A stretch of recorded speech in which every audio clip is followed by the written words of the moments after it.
Resumiendo un poco lo que hemos venido hablando anteriormente, estamos en una serie llamada El Evangelio en la historia de la iglesia. Hemos visto el Evangelio en el inicio de la iglesia, en la expansión de la iglesia, en las persecuciones de la iglesia, en el inicio de la iglesia católica. La semana pasada vimos cómo el Evangelio también estuvo en la Reforma Protestante. Y hoy vamos a ver, el título es El Evangelio en la Reforma Radical. Eso es un elemento histórico distinto de la Reforma Protestante. Y es allí donde están las bases del surgimiento de los bautistas, que nosotros hoy nos llamamos bautistas, ¿verdad? Entonces vamos a explicar esto, vamos a explicar algunos puntos, como por ejemplo los precursores de la Reforma Radical, vamos a ver un desastre que hubo en medio de la historia de la Reforma Radical, vamos a hablar una reivindicación después del desastre, y lo último que vamos a hablar es un poquito de los puritanos, que tienen una correlación con el tema histórico de la Reforma Radical, ¿verdad? Y esto lo vamos a hacer para entender un poco mejor por qué estamos aquí, ya que la próxima semana va a ser la última enseñanza de esta serie y vamos a ver el Evangelio en la iglesia de hoy. Y ya vamos a brincarnos a la historia de la iglesia actual y moderna, tal y como la iglesia actual y moderna funciona, ¿verdad? Y el texto que vamos a estar utilizando para el día de hoy es 2 de Timoteo capítulo 3. 2 de Timoteo capítulo 3. Vamos a estar leyendo y correlacionando con el tema histórico de hoy de los versículos, 2 de Timoteo capítulo 3, de los versículos 14 al 17. 2 de Timoteo 3, 14 al 17. Voy a orar primeramente para poner esto en manos de Dios y ya luego entramos al texto como tal. Oremos. Señor, te damos gracias, has sido bueno con nosotros y nos permites de nuevo estudiar tu palabra. Te pedimos que tú nos ayudes a extraer de ella el mensaje que tú nos quieres decir y también a observar objetivamente la historia de la Reforma Radical y cómo tu evangelio estuvo presente. Gracias, Señor, por ser bueno y te pedimos que nos ayudes a comprender lo que vamos a estar estudiando el día de hoy. En el nombre de Cristo Jesús oramos. Amén. Muy bien, 2 de Timoteo 3, versículo 14, dice lo siguiente. Pero persiste tú en lo que has aprendido y te persuadiste sabiendo de quién has aprendido. Voy a detenerme ahí. Contexto súper general y súper rápido. Pablo le está escribiendo a Timoteo, que Timoteo es prácticamente un hijo espiritual de Pablo, es casi que un discípulo entrañable del apóstol. Pablo le está dando algunos consejos porque a Timoteo le corresponde una responsabilidad muy grande, que es liderar a las iglesias que están ubicadas en la región de Esmirna, de Éfeso, perdón. Y en esta región de Éfeso, entonces, Timoteo tiene esta tarea, a pesar de la juventud de Timoteo, que se calcula, según algunos historiadores, tenía cerca de los 30 años. Entonces, era una persona joven, de 25 a 30 años, que tenía una responsabilidad muy grande, que era velar por el funcionamiento adecuado de las iglesias de la región de Éfeso. Entonces, el apóstol Pablo le está dando una seguidilla de consejos, tanto doctrinales como prácticos, para que Timoteo los ponga en función, ¿verdad? Y en este sentido, en el versículo 14 dice lo siguiente: persiste tú en lo que has aprendido y te persuadiste sabiendo de quién has aprendido. Vean lo interesante de este texto. El apóstol Pablo le está diciendo: siga adelante en lo que a usted le enseñaron, siga adelante en lo que usted aprendió, siga adelante en aquello en lo que usted fue convencido, sabiendo de quién has aprendido. Les hago una pregunta para que la mediten allí en su mente. ¿A quién se referirá el apóstol Pablo con esto de sabiendo de quién has aprendido? ¿A qué se referirá Pablo allí? No sé si alguien se aventura a decirme una respuesta ahí. ¿A Pablo mismo? Muy bien. ¿Y hay algo aparte de Pablo mismo? Ok. La mamá y la abuela, ¿verdad? Loida y Eunice, que se mencionan también en medio de la carta. Y obviamente, muchas personas que estuvieron alrededor de Timoteo y que pudieron haber ejercido una influencia en las creencias de Timoteo. Parece ser que el consejo que el apóstol Pablo le está dando es: siga creyendo lo que otros le enseñaron. ¿Estamos de acuerdo con eso? Sí. Ahora, siempre es correcto siempre, siempre, siempre es correcto creer lo que otros me enseñaron. No, aquí ya nos ponemos un poco críticos, ¿verdad? No siempre es correcto creer lo que otros me enseñaron, porque ¿qué pasa si los otros cometieron un error? ¿Y cómo yo voy a persistir en aquello que otros me enseñaron? Lo interesante es que Pablo le está diciendo a Timoteo, persista usted en lo que ha aprendido. Persista en ello, sabiendo de quién has aprendido. Parece ser como que si el apóstol Pablo está poniendo la fuente de enseñanza como una fuente infalible, ¿verdad? Persista usted en eso, sabiendo de quién lo ha aprendido. No obstante, ¿cómo se explica este tema de la aparente infalibilidad de aquellos que enseñaron a Timoteo? Se explica con los versículos que siguen. Dice, y que desde la niñez has sabido, ¿qué? Las sagradas escrituras, las cuales te pueden hacer sabio para la salvación por la fe que es en Cristo Jesús. Toda la escritura es inspirada por Dios y útil para enseñar, para redarguir, para corregir, para instruir en justicia, a fin de que el hombre de Dios sea perfecto, enteramente preparado para toda buena obra. Aquí ya cobra mucho más sentido el consejo que el apóstol Pablo le está dando a Timoteo. Persiste tú en lo que le enseñaron. ¿Por qué? Porque lo que le enseñaron desde la niñez está extraído, ¿de dónde? De las escrituras. Y toda la escritura es inspirada por Dios. Ahora sí, lo infalible no era la opinión de las personas que influían a Timoteo. Lo infalible es la fuente de las opiniones que influían en Timoteo. ¿Y cuál es esa fuente? Las escrituras. Sí, muchachos, escúchenme bien. Las escrituras son infalibles. No hay error en ellas. No hay error en ellas. Y se lo digo como un reto también. Si en algún momento usted llega a dudar de la infalibilidad de la escritura, cuestiónela. Siéntese y cuestiónela. Porque le digo, la Biblia soporta la cuestión humana. La Biblia la soporta. Muchas otras denominaciones no les gusta que las personas hagan preguntas. A las religiones no les gusta que la gente sea curiosa. No. Si usted quiere ser curioso con la Biblia y hacerle preguntas, hágaselas, porque yo estoy seguro que la Biblia soporta esas preguntas. Es un libro perfecto y lo va a soportar. Eso sí, hágalo de manera objetiva. No vaya predispuesto a que la Biblia tiene errores, sino hágalo de manera objetiva y hágalo con un peso en balanza de manera neutral. Le puedo contar testimonios de personas que fueron a criticar la Biblia y terminaron más bien siendo convencidos de que la Biblia era un libro infalible. Usted puede leer historias como una muy famosa, ¿verdad?, que ya se hizo en películas, de Lee Strobel, el escritor de estos libros, del caso de Cristo y todo ello.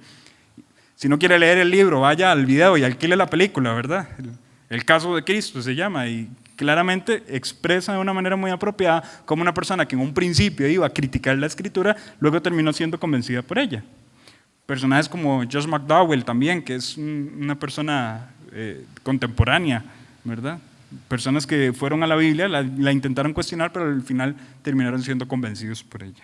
Muy bien, ahora, lo que acabamos de leer es crucial. ¿Por qué? Porque dentro de la historia de la Reforma Radical tiene una particularidad. Se aleja lo más posible de las enseñanzas tradicionalistas y se acerca lo más posible a las enseñanzas bíblicas. El tradicionalismo, según hemos venido hablando en esta serie, fue muy evidente específicamente en el inicio de la Iglesia Católica, ¿verdad?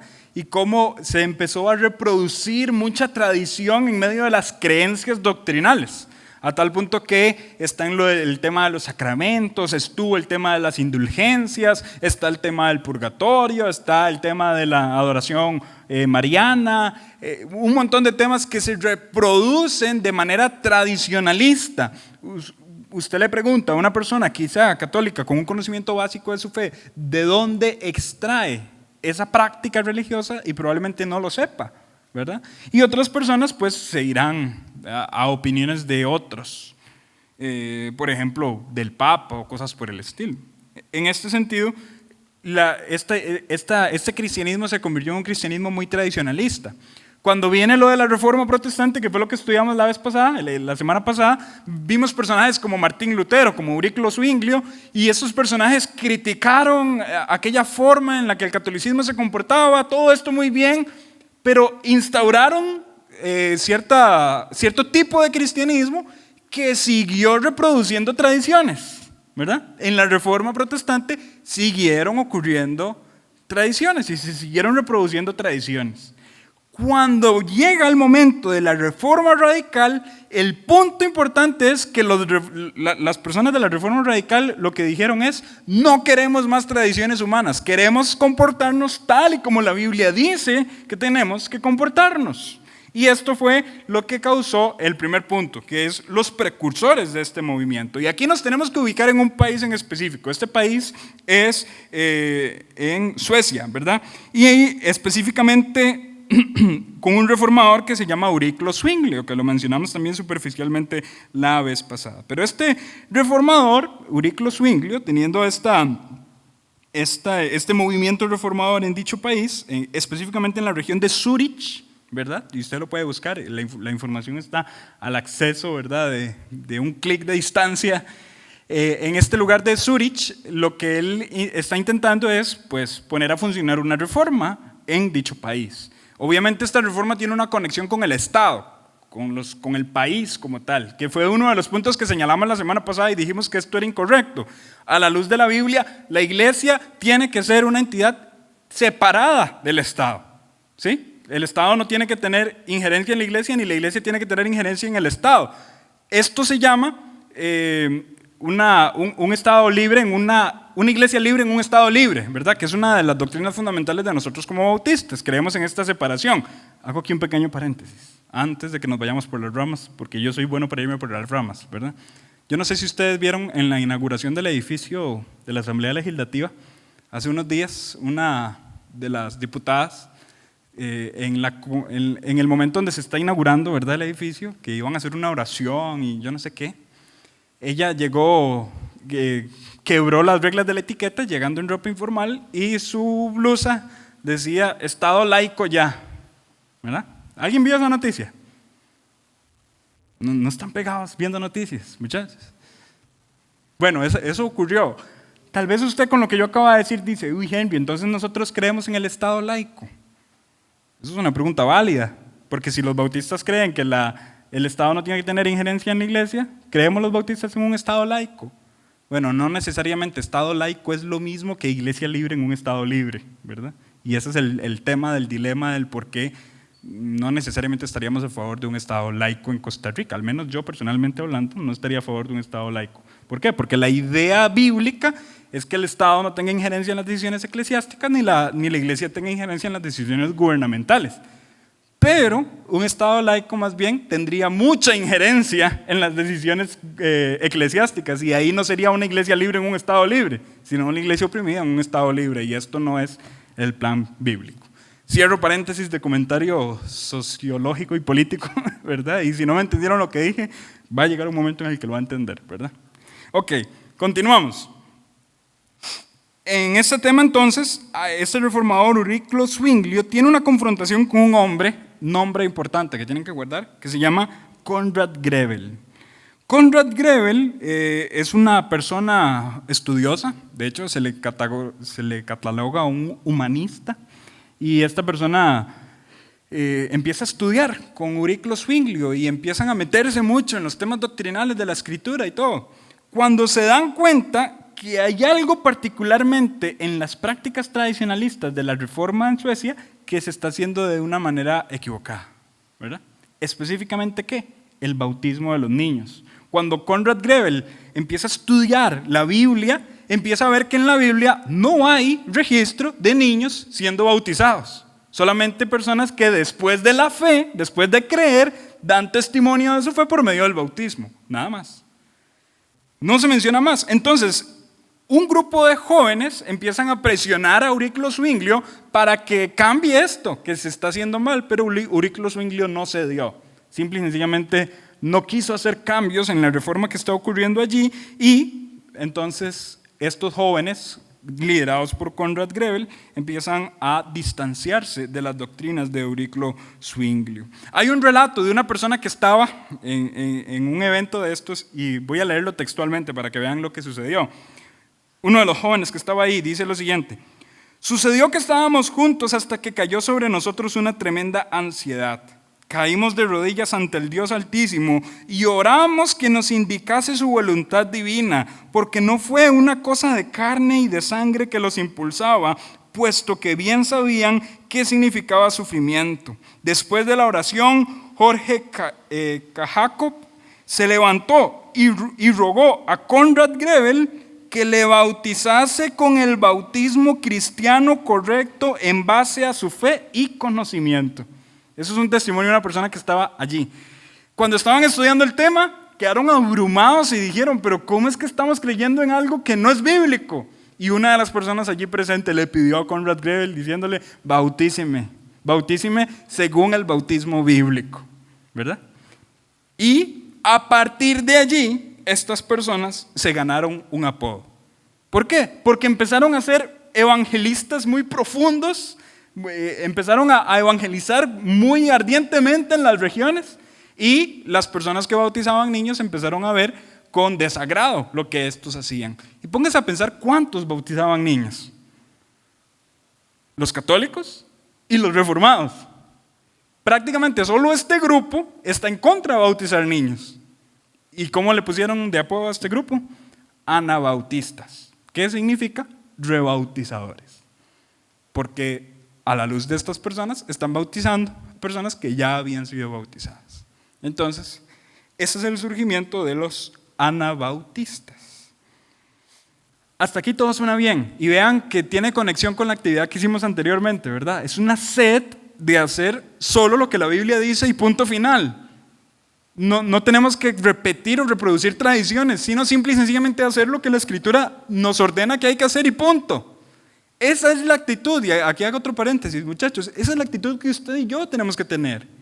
No podemos permitir que se nos impongan tradiciones que no vayan de acuerdo a la Escritura. Tenemos que hacer que nuestro cristianismo sea un cristianismo bíblico.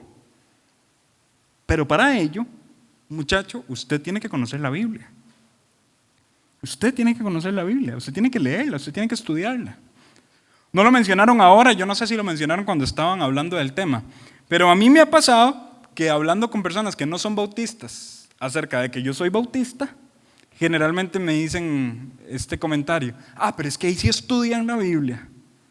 ¿A alguien le ha pasado algo parecido? A mí me ha pasado un montón de veces. Ese es como el comentario positivo, ¿verdad? Viene acompañado de otros negativos, como ustedes tienen el espíritu apagado y son unos amargados, y etcétera, etcétera, ¿verdad? Probablemente a alguien también le dijeron eso, solo porque quizá aquí no van a ver un espectáculo, ni una danza, ni nada por el estilo. Bueno, aquí en Templo Bautista Tibás, lamentablemente no todos los bautistas son así, ¿verdad? Pero bueno, ya no podemos meternos en las creencias doctrinales de otros bautistas. Pero al menos esos han sido los comentarios que me han hecho a mí. Pero es que ahí sí estudian la Biblia. Muchacho, le hago la pregunta, ¿de verdad estudiamos la Biblia? ¿En serio? Ojalá que usted sí lo esté haciendo. Ojalá que su fe sea una reproducción del estudio de la Escritura. Que usted cuestione doctrinalmente las creencias que usted tiene. Que usted analice la doctrina que está en su mente. Tenemos que ejercer este tipo de cristianismo. No podemos simple y sencillamente quedarnos de brazos cruzados, que alguien nos repita qué es lo que yo tengo que creer sin analizarlo con la Biblia. Eso es lo que lleva a muchos errores. Y usted no puede permitir que los errores sigan reproduciéndose sin usted observar a la luz de la Escritura si es correcto o no lo que se hace. Ahora bien, todo hasta acá muy bien, pero ocurrió un desastre. ¿Sí? Lo de Conrad Grebel fue una maravilla. Empezaron a levantarse en contra del tradicionalismo de la época, empezaron a levantarse en contra de prácticas que no hay sustento bíblico para ellas. Todo bien. Y una peculiaridad interesante, los anabautistas por eso se ganaron persecución. Pero los anabautistas tenían un pacto, por así decirlo, en su conducta. Y era que ellos eran pacifistas. O sea, ellos creían que no había que perseguir a nadie. No había que perseguir ni matar a nadie. Y usted dice, Henry, pero estábamos hablando de perseguir y matar en un contexto de iglesia. Sí, esto es un punto negro en la historia eclesiástica. Un punto, por un lado, negrísimo, ¿verdad? ¿Por qué? Porque hubo mucha sangre derramada.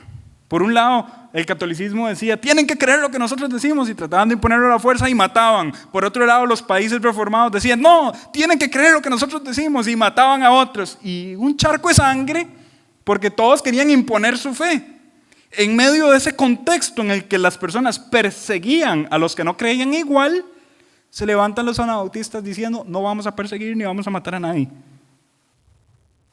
Se levantaron en una conducta pacifista, y eso les trajo como consecuencia de que murieran un montón de anabautistas o de que huyeran un montón de anabautistas a regiones donde había libertad religiosa. Y esto va a tener un poco de sentido más adelante, que lo voy a volver a mencionar. Ahora bien, ocurrió un desastre. Viene a la escena un personaje que se llama Melchior Hoffman. Esto es también un nombre importante. Tal vez el apellido Hoffman ya se le haga familiar a los faranduleros, ¿verdad? Y no se le vaya a olvidar a esta persona. Pero bueno, este Melchior Hoffman es una persona que se cataloga o se autopromociona como un anabautista. Anteriormente había sido un predicador luterano. Luego de haber creído en las enseñanzas de Lutero, se pasó a creer en la reforma de Zwinglio, porque aquí también hay diferencias entre la reforma de Lutero y la reforma de Zwinglio, ¿verdad? Diferencias importantes. Entonces esta persona hizo un cambio de Lutero a Zwinglio, y eventualmente, habiendo visto todo el panorama de lo que estaba ocurriendo en el país de Zwinglio, decidió pasarse al anabautismo, ¿verdad? No obstante, Melchior Hoffman implementa una práctica en el anabautismo diferente, y esta práctica es abandonar el pacifismo. Ya no vamos a ser más pacíficos, vamos a pelear también. Esta fue la creencia de Melchior Hoffman, acompañada de un montón de elementos que estaban bastante errados. ¿Cuáles? Bueno, por ejemplo, él creía que él era Elías, el Elías que se anuncia al final del Antiguo Testamento, en Malaquías, que iba a preparar el camino para la venida del Señor. Melchior Hoffman, él creía que él era Elías, y él creía que la Nueva Jerusalén, de la que cantábamos ahora, ¿verdad? En el canto, él creía que la Nueva Jerusalén era Estrasburgo. Entonces, él tenía la conciencia de que él era Elías y la Nueva Jerusalén era Estrasburgo. Y prácticamente tomaron una decisión, ¿verdad? Bueno, a Melchior Hoffman, eventualmente lo encarcelaron y él murió y etcétera, pero se levantaron personas que seguían con las creencias de él. ¿Por qué? Porque este hombre, Melchior Hoffman, implementó algo interesante. Declaró o instituyó 12 apóstoles en la región. Uno de estos 12 apóstoles era un hombre llamado Juan Mantis. Y este hombre le quiso hacer el pique a Hoffman, ¿verdad? Y dijo, bueno, si usted es Elías, yo soy Enoc. Y nada más va a decir que él era Enoc. Y él empezó a decir que estaban entonces anunciando el regreso del Señor. Nada más que él cambió a la Nueva Jerusalén. Y la Nueva Jerusalén ya no iba a ser Estrasburgo, sino que iba a ser otro sitio, ¿verdad? Ahorita no tengo el lugar específico de donde iba a ser esta otra Nueva Jerusalén. Pero él cambió este lugar, ¿verdad? Ok, aquí está, en el lugar de Münster, ¿verdad? Entonces, vean cómo ahora la Nueva Jerusalén está en Münster, ya no está en Estrasburgo. Lo interesante es que este otro Juan Mantis toma una decisión, y la decisión es la siguiente: expulsar al obispo de la ciudad y tratar de instaurar una teocracia que se ajustara a todo lo que la Biblia enseña. ¿Qué quiere decir eso? Como que en Tibás nosotros nos pongamos de acuerdo y digamos, Tibás es la Nueva Jerusalén, y todos ustedes me hagan caso, sí, Tibás es la Nueva Jerusalén, no somos más pacifistas, no somos más pacifistas, y nos vamos en caravana y agarramos al sacerdote, obispo de aquí, de la iglesia católica, y lo sacamos a patadas de Tibás, y ponemos muros alrededor y decimos, vamos a construir en Tibás una teocracia. Teocracia significa un lugar donde Dios gobierna, ¿verdad? Eso fue lo que hicieron allí. Lamentablemente la gente se dio cuenta, la gente del lugar se dio cuenta que lo que estaba ocurriendo no era bueno. Eventualmente la misma gente le abrió las puertas al obispo y a su ejército. Se metieron y recuperaron la ciudad y murieron un montón de personas. No pierdan de vista que estamos hablando de que este desastre ocurrió en manos de alguien que se declaraba anabautista. Entonces esto fue una mancha en el anabautismo. Históricamente muchas personas consideran que es malo ser anabautista por el ejemplo de estas personas. ¿Estamos claros con esto? Sí. Creo que me estoy dando a entender un poco en raíces históricas. Ahora bien, después de este desastre, viene una reivindicación. Se levanta otra persona en nombre del anabautismo y dice que está en oposición a todo lo que ocurrió anteriormente. En oposición completa. Esta persona se llama Menno Simons. Y esta persona era un ex sacerdote católico y eventualmente abrazó el anabautismo en el año 1536. Menno Simons, mientras él era sacerdote, él mismo dice que él desconocía casi completamente la Biblia. De hecho, voy a leer una frase de Menno Simons. Dice, refiriéndose a las Escrituras, no las había tocado en toda mi vida. Paréntesis, tenía 2 años de ser sacerdote. 2 años de ser sacerdote. Y lo que está diciendo aquí es, no había tocado las Escrituras en toda mi vida, temiendo leerlas por si me descarriaba. Ahora me doy cuenta de lo torpe que fui durante cerca de 2 años cuando era sacerdote. Para mí esto es inexplicable. El hecho de que un sacerdote católico no haya tocado la Biblia en 2 años. Entonces, ¿cómo era sacerdote? Se supone que dentro del catolicismo el sacerdote acerca a las personas al conocimiento de la Escritura. Mi mamá siempre me cuenta una historia. Mi mamá fue durante su vida una disidente, ¿verdad? Una persona que siempre trata de llevarle la contraria a todo, ¿verdad? En lo que la trataban de encajar. Y en su momento, mi mamá empezó a tener preguntas acerca de la Biblia. Y en la historia que ella siempre me cuenta, dice que ella fue donde el sacerdote y le dijo, quiero saber más de la Biblia. Y el sacerdote le dijo, claro que sí, venga a misa y venga, congréguese, etc. Y mi mamá empezó a ir eventualmente a la iglesia católica, pero lo que ella decía era, no, yo no quiero misa, yo quiero saber más de la Biblia. Y entonces, en esos tiempos, lo que le dijo al sacerdote es, yo quiero leer la Biblia. Y el sacerdote lo que le respondió a mi mamá fue, no la lea. Los que leen la Biblia se vuelven locos. Y le prohibían leer la Biblia.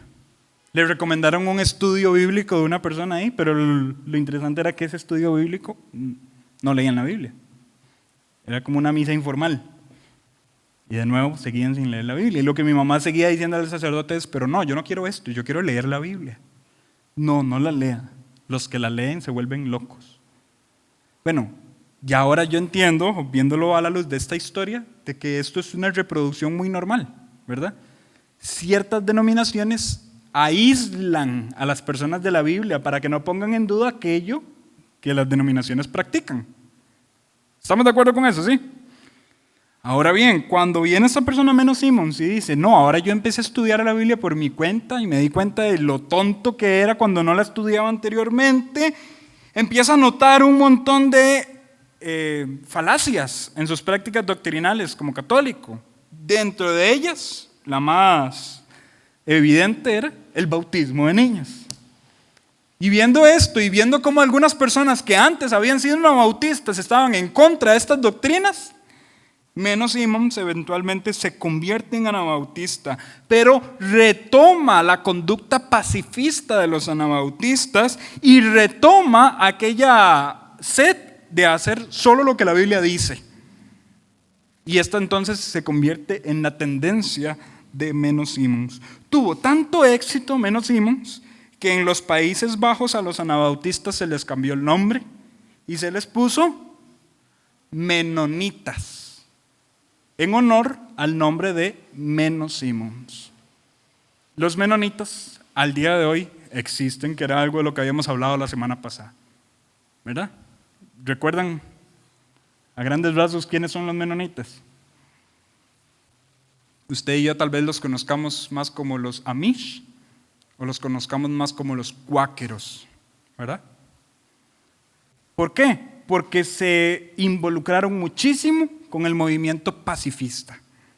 E involucrándose con esto, entonces, llegaron a una conclusión. Las personas los empezaron a perseguir, ellos empezaron a huir a lugares donde hubiese libertad religiosa, pero por miedo a que los mataran, empezaron a aislarse en sus propias aldeas.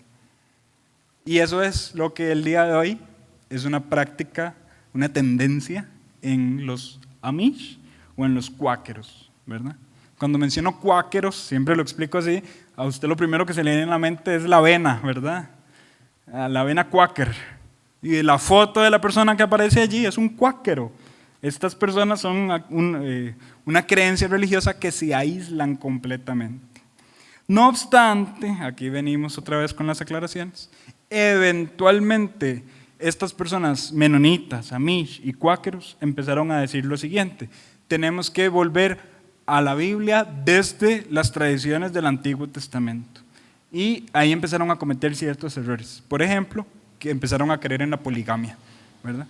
Entonces, en medio de ese aislamiento en el que tenían, los hombres empezaron a decir que podían tener más de una esposa, y esto se prestó para un montón de casos de relaciones maritales con menores de edad, y etcétera. Y usted estudia la historia de estos movimientos y usted se dará cuenta que también en muchas regiones hay historias de violaciones, de mujeres que son maltratadas, todo esto, ¿verdad?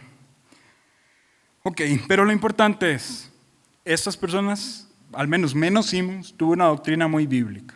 Huyó a un país donde tenía libertad religiosa y esos países de libertad religiosa empezaron a ser moldeados por la doctrina de Simmons. Eventualmente entran a la escena unas personas que se llaman los puritanos. Los puritanos fueron hombres que leyeron la doctrina, que estuvieron cerca de la doctrina de los menonitas y empezaron a decir: nosotros tenemos también que colocar a la Biblia como la máxima fuente de autoridad. Y empezaron entonces a creer solo aquello que dice la Biblia. Se les llama puritanos porque el cristianismo de ellos trascendió a ser un aspecto meramente doctrinal, sino que la gente dice en las escrituras de las épocas que se les notaba en su conducta pureza. Y eventualmente por eso se les empezó a llamar también puritanos, por la pureza que ellos manifestaban en la conducta de su vida. Gracias a muchas personas puritanas hubo un crecimiento en muchos de los aspectos, incluso de la ley de nuestra era moderna, ¿verdad? Por ejemplo, el amor y el aprecio al surgimiento de la autonomía de la mujer. Esto es también una herencia de los puritanos. Los puritanos empezaron a anhelar la educación de la mujer y esto eventualmente llegó a trascender países que abrazaron el renacentismo, y los países que abrazaron el renacentismo empezaron a aprobar que las mujeres estudiaran en las universidades, que aprendieran latín, que aprendieran griego, y las mujeres empezaron a tener cargos que antes no podían tener. Los puritanos apoyaban este tipo de crecimiento en las labores de la mujer, que esto es algo también interesante. Pero bueno, ya estoy casi por terminar al menos este detalle histórico.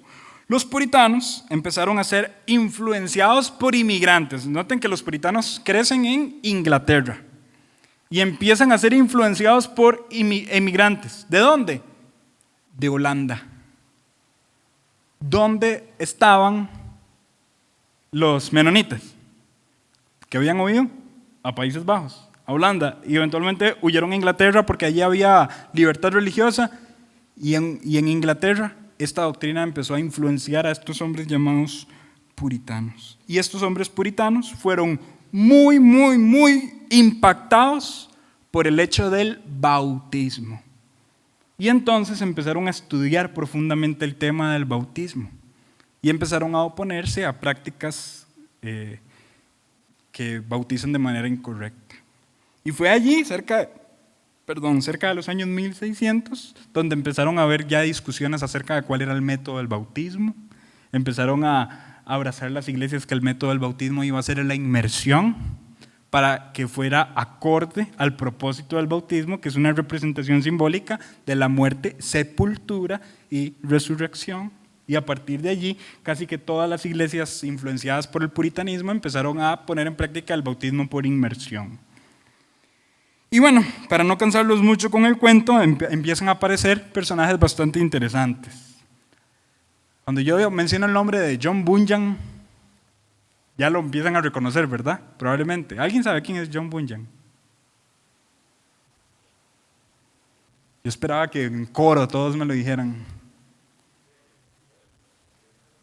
El autor del libro El progreso del peregrino, que es la Biblia por encima y El progreso del peregrino históricamente ha sido de los libros más vendidos en la historia. Un puritano bautista. A partir de allí se empieza a popularizar la doctrina bautista en Inglaterra. Y eso también tiene una explicación histórica, porque los bautistas, por una persecución que empezó también en Inglaterra, porque en Inglaterra volvió la monarquía. Antes el tipo de gobierno era diferente, pero en su momento se murieron los gobernadores que estaban allí y el único que quedaba era una persona que tenía una conexión con la monarquía y instauró de nuevo la monarquía en Inglaterra. Cuando la monarquía inicia de nuevo en Inglaterra, empiezan a perseguir a estas personas, no solamente a los anabautistas, sino que también empezaron a perseguir a los bautistas, ya no les digamos anabautistas, en este momento histórico son bautistas. Empezaron a perseguir a los bautistas y también a los presbiterianos y a los cristianos independientes, o sea, que no se adherían a una denominación específica. Y en medio de estas persecuciones, lo que ellos temían era que se perdieran sus doctrinas y sus creencias. ¿Y qué fue lo que empezaron a hacer? A redactarlas.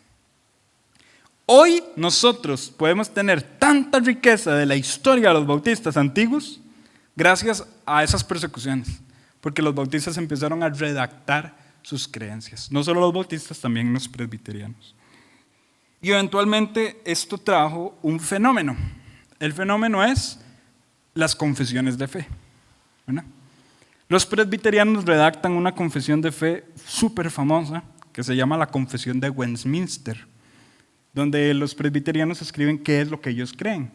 Eventualmente los bautistas están de acuerdo parcialmente con lo que allí se dice, pero de nuevo observan incongruencias en el tema del bautismo de niños, que los presbiterianos creen en el bautismo de niños. Y entonces los bautistas redactan su propia confesión de fe, que se llama la Confesión Bautista de Londres de 1689. La de 1689 es una variación a una que había sido redactada anteriormente en 1677. Y allí empiezan las confesiones bautistas y los bautistas empiezan a entender qué es lo que se cree. Perdón por haberle chorreado toda la historia a un solo, ¿verdad? Pero era necesario para que entendiéramos el proceso. ¿Entendieron cómo fue avanzando todo? ¿Verdad?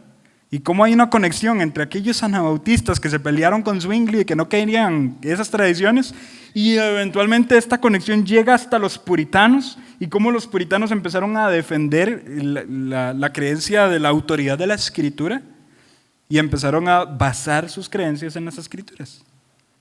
Y todo esto fue haciéndose cada vez más popular y popular en las iglesias de la época. Les puedo dejar incluso una tarea. Vayan a su casa y busquen ahí en Google Confesión Bautista de Londres de 1689 y usted verá punto por punto lo que los bautistas de la época creían. Eventualmente este tema de las confesiones se fue cada vez enriqueciendo y enriqueciendo mejor, a tal punto que me parece que Carol mencionó que Sigdi dijo, perdón por el teléfono chocho, ¿verdad? Que cuando una persona viene acá a la iglesia y se adhiere a la membresía, generalmente se le da una hoja de lo que creemos, ¿verdad? Un documento. Al menos acá en Templo Bautista de Tibás se adhiere a una confesión de fe histórica también. Esta confesión de fe tiene sus orígenes en Estados Unidos y se llama la Confesión Bautista de New Hampshire. También la puede buscar en internet. Y eventualmente aquí se va dando forma a la creencia de los bautistas. Tiene mucho sentido, porque los puritanos, ¿dónde estaban ubicados? ¿En qué país había dicho? en Inglaterra. Eventualmente con la persecución de la monarquía, ¿dónde creen ustedes que los ingleses iban a emigrar? A Estados Unidos. Hay una conexión directa también con la lengua entre los ingleses y los estadounidenses. ¿Alguien, aparte de Alicia, verdad? ¿Alguien ha ido a Estados Unidos? Sí, hay varios. ¿Han visto, tal vez en el lugar donde andaban, muchas iglesias bautistas? Las iglesias bautistas abundan allí. ¿Por qué? Por la conexión histórica que hay con los puritanos ingleses. Y de hecho en Estados Unidos es muy interesante cómo usted ve los bautistas holandeses y los bautistas ingleses, y hay una marcada diferencia entre esto, porque eventualmente los holandeses también migraron a Estados Unidos. ¿Por qué? Porque en Estados Unidos se empezó a promulgar una política de libertad religiosa que continúa hasta hoy, ¿verdad? En Estados Unidos hay libertad religiosa. Estados Unidos no es un país que se rija por una religión explícita, ¿verdad? Como Costa Rica, que en la Constitución nosotros somos un país católico. Estados Unidos no, es un país con libertad religiosa. Y pues los bautistas se aprovecharon de eso y se instauraron. Hay una historia también interesante, pero yo siento que ya estoy un poco cansón, ¿verdad? Que a los bautistas se les propuso ser la iglesia de un estado o de una región específica, esto en un lugar llamado Yellowstone. Y los bautistas se negaron porque a la luz de la escritura no concebían que hubiese una unión entre el estado y la iglesia. Y ahí entonces siguieron con la tradición de preservar la doctrina bíblica tal y como es. A tal punto que hoy yo le hago una pregunta a jóvenes en una iglesia bautista del por qué somos bautistas. Y la respuesta sigue siendo porque la Biblia es nuestra máxima fuente de autoridad. ¿Lo notaron? Tanto la respuesta de las mujeres como de los hombres en la actividad anterior tiene una correlación con el aspecto histórico del por qué nosotros somos bautistas. ¿Por qué esto es importante? Porque se preservó el evangelio bíblico. Hoy en día las personas pueden escuchar con sus oídos cómo ser salvos, porque las iglesias preservaron la doctrina bíblica. Hoy en día las personas pueden escuchar con sus oídos que para ser salvos hay que arrepentirse de sus pecados y creer en Cristo Jesús. Si lo que ocurrió en la Reforma Radical y en la Reforma Protestante no hubiese ocurrido, las personas seguirían escuchando con sus oídos que hay que pagar indulgencias para sacar a las personas del purgatorio. Pero gracias a esas personas que no se dejaron llevar por las tradiciones, sino que pusieron a la Biblia en el lugar que ella merece estar, hoy en día las personas pueden seguir escuchando acerca de la salvación. Y yo estoy seguro, y lo digo sin temor a equivocarme, que un lugar donde pueden escuchar una doctrina de la salvación casi intacta a la luz de la Escritura es en una iglesia bautista. Con sus excepciones, claramente. Hay iglesias bautistas que están súper mal, y esto es otro tema, ¿verdad? Que probablemente lo vamos a tocar la próxima semana, de cómo está la situación de la iglesia de hoy.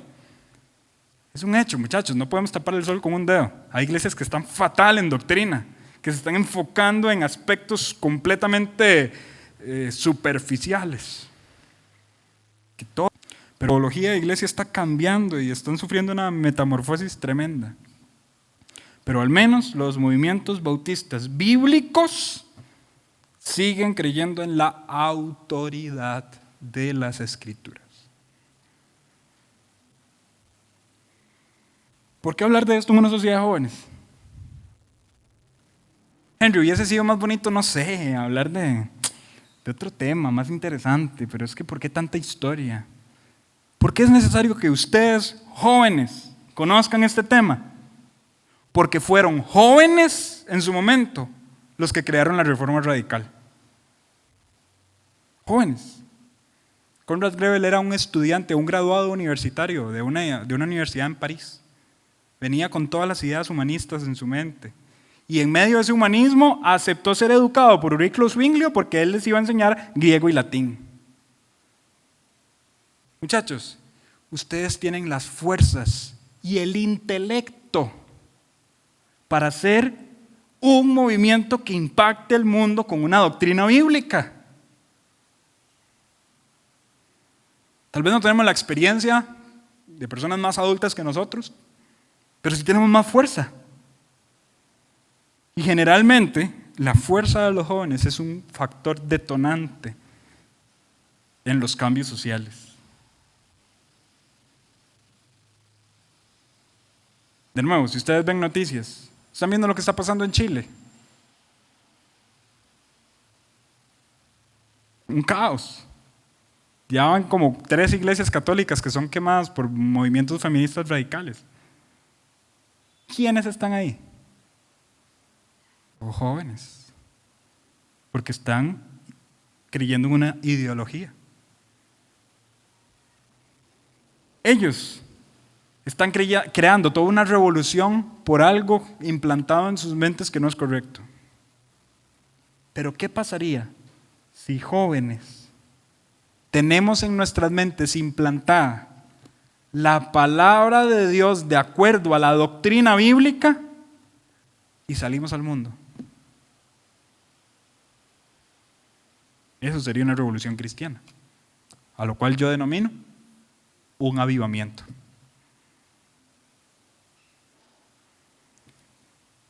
Yo lo he dicho ya hasta el cansancio aquí en este púlpito. Yo estoy orando para que en Costa Rica ocurra un avivamiento.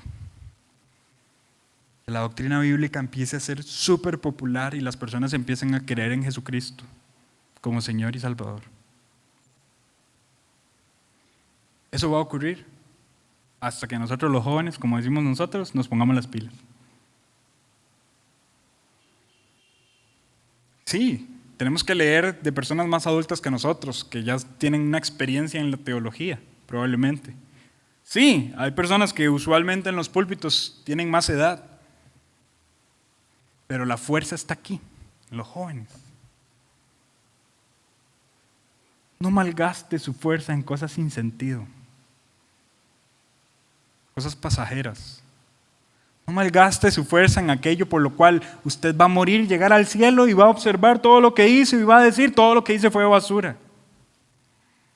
No malgaste su fuerza en cosas que en el cielo no perduran. Si en algo tenemos nosotros los jóvenes que gastar nuestras fuerzas, es en la predicación del evangelio bíblico,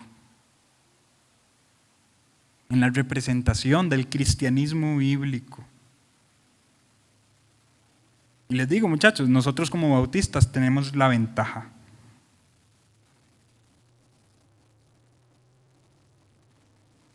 Tenemos la ventaja porque tenemos la doctrina bíblica. Está allí, está en documentos, está escrita, está en nuestra historia, está en nuestro ADN. Tenemos la doctrina bíblica. Tenemos una ventaja, podemos impactar al mundo porque podemos predicar lo que la Biblia dice. Aprovechemos. No se quede sentado. Aproveche su juventud.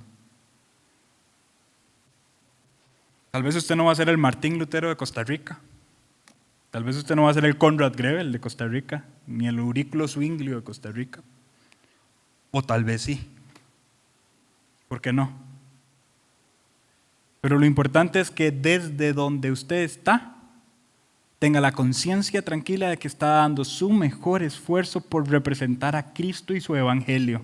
Desde donde usted está. A usted le tocó estar en el colegio, represente a Cristo allí. A usted le tocó trabajar en X empresa, allí Cristo tiene que ser visible a través de su vida. A usted le tocó vivir en tal barrio, Cristo tiene que ser observado a través de usted. A mí me tocó estar en una universidad, a mí me tocó estar casado con mi esposa, allí tiene que ser visto Cristo. Yo tengo que tener la conciencia tranquila que donde estoy, Cristo está siendo visto por mi doctrina, por mi comportamiento. Eso caracterizó a los bautistas. Y eso nos tiene que seguir caracterizando a nosotros. Al final, esto tiene congruencia con el consejo de Pablo a Timoteo. Timoteo, persiste en lo que has aprendido. sabiendo de quién lo has aprendido. Bueno, sí, hubo personas que lo transmitieron, pero la infalibilidad no está en las personas. ¿Dónde está la infalibilidad? En la Escritura, que desde la niñez has sabido las Sagradas Escrituras, las cuales te pueden hacer sabio para la salvación que es en Cristo Jesús. Toda la Escritura es inspirada por Dios y útil para enseñar, redarguir, corregir, instruir en justicia, a fin de que el hombre de Dios sea perfecto, enteramente preparado para toda buena obra. Timoteo, Pablo le está diciendo, Timoteo, preste atención a la Biblia y persista en lo que ha aprendido. Yo creo que si Pablo estuviera hoy predicando en la sociedad de jóvenes, probablemente su predicación sería esa. Persista, jóvenes del Templo Bautista Tibás, persistan en lo que han aprendido, sabiendo de quién lo han aprendido. Y bueno, ese es mi llamado para el día de hoy. Seamos bautistas en todo el sentido de la palabra, porque ponemos a la Biblia en el lugar que la Biblia merece estar. Esta es la creencia bautista. Vamos a orar para terminar. Dejar esto en manos de Dios. Gracias, Dios, has sido tú bueno con nosotros y nos has permitido estudiar tu palabra y también estudiar la historia, que ha venido siendo la temática de las semanas anteriores. Muchas gracias, porque hoy pudimos ver un poco acerca de cómo tu evangelio brilló en aquello que se llamó Reforma Radical. Muchas gracias, Señor, porque hemos podido ver también cómo se explica el surgimiento de nosotros como iglesia bautista. Y muchas gracias porque entendemos más de nuestra historia y entendemos que en nuestro ADN debería correr una sed, un anhelo, porque tu palabra siga estando en el lugar más importante de nuestras prácticas y de nuestras doctrinas. Ayúdanos, Señor. Ayúdanos a preservar y a persistir, como lo dijo el apóstol Pablo a Timoteo, a persistir en este tipo de cristianismo y en este tipo de fe. Ayuda a la juventud del Templo Bautista de Tibás a representarte adecuadamente, donde sea que tú los hayas colocado, Señor. Ayúdalos a ser cristianos bíblicos en el lugar donde tú decidiste que ellos se desenvolvieran.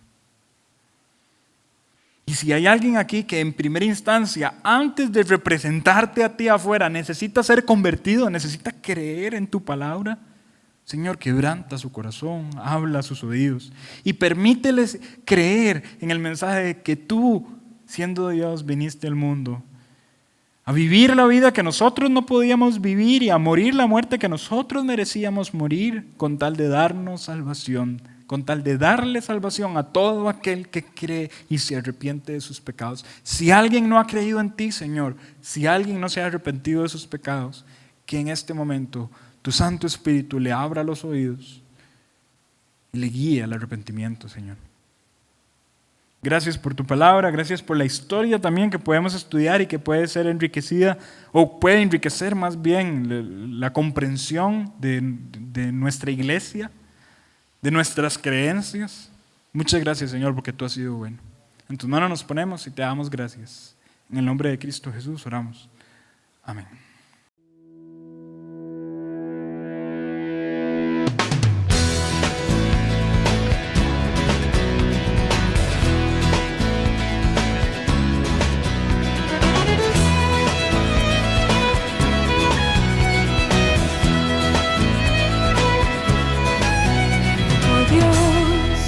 Nuestro Redentor, amigo y Salvador, Creador del universo,